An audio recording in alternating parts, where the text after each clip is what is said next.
But let me just recap very quickly what was laid out on Saturday.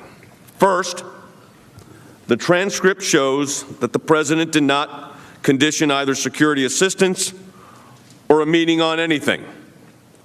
The paused security assistance funds aren't even mentioned on the call.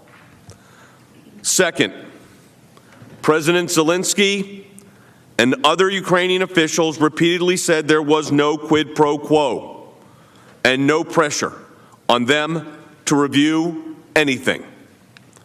Third, President Zelensky and high-ranking Ukrainian officials did not even know the security assistance was paused till the end of August, over a month after the July 25th call.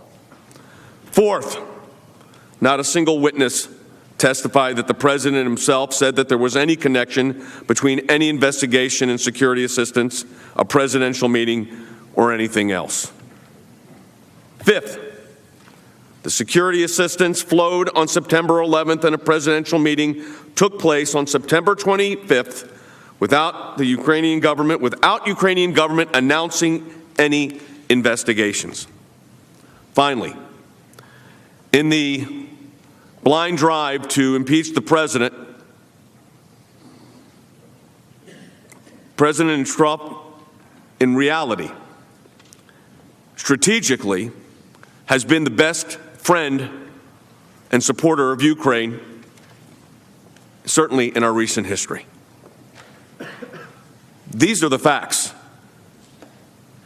That is what's before you. Hey, NBC News viewers, thanks for checking out our YouTube channel. Subscribe by clicking on that button down here and click on any of the videos over here to watch the latest interviews, show highlights, and digital exclusives. Thanks for watching.